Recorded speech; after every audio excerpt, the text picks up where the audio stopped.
এই দেখো ঘাসের মধ্যে আরো একটা উচ্ছে হয়েছে। হাই গাইস, তো দেখো আমাদের বাড়িতে একটা উচ্ছে গাছ হয়েছে। এই গাছটা কিন্তু আমরা কিন্তু পুঁতিনি, মানে নিজে থেকেই হয়েছে। তো এই উচ্ছে গাছটার অনেকগুলো উচ্ছেও হয়েছে। এই টবটায় না মা ঠাকুরের ফুল বেল পাতা এগুলো ফেলতো, হয়তো সাথে উচ্ছের বীজও কখনো ফেলেছিল, তো সেখান থেকে একটা উচ্ছে গাছ হয়ে গেছে। কিন্তু উচ্ছে গাছটা আবার উচ্ছে হয়েছে, মানে আজ পর্যন্ত আমি আমি যতগুলো উচ্ছে গাছ লাগিয়েছি সেই কটা উচ্ছে গাছে কিন্তু আজ পর্যন্ত খুব ছোট ছোট উচ্ছে হয়েছিল, হয়ে ওগুলো নষ্ট হয়ে যেত, মানে খুব একটা ভালো হতো না উচ্ছে গাছ, মানে উচ্ছে গাছে উচ্ছে হতো না। উচ্ছে গাছের পাতাগুলো তবে অনেক বড় হতো, কিন্তু এই গাছটার পাতাগুলো কিন্তু খুব একটা বড় হয়নি। এই গাছটার পাতাগুলো হয়েছে ছোট ছোট, কিন্তু উচ্ছে হয়েছে দারুণ দারুণ। তো এই দেখো উচ্ছেগুলো, এটা হচ্ছে আমাদের নিজের গাছের উচ্ছে। তো আজকে মা বললো উচ্ছেগুলো তুলে আনতে, তাই আমি তোমাদের একবার দেখিয়ে দিচ্ছি উচ্ছেগুলো।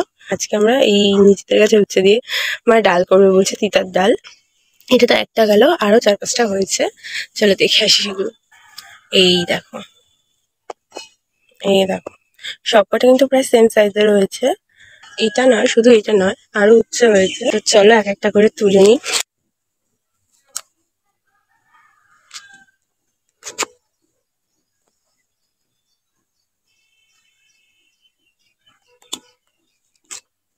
এই উচ্ছেগুলো এই তৈরি ছিল, ঠিক এই তৈরির হাফ সাইজ ছিল, এই যে এতটা।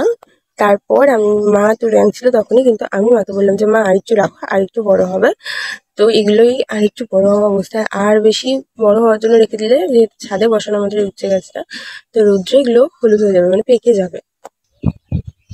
এই দেখো ঘাসের মধ্যে আরো একটা উচ্ছে হয়েছে। এখনো পর্যন্ত 3টে উচ্ছে হলো, দেখা যাক আর কটা হয়েছে। তো দেখছি আর হয়নি। তো আপাতত এই 3টে উচ্ছে দিয়ে আমার উচ্ছের ডাল করবে।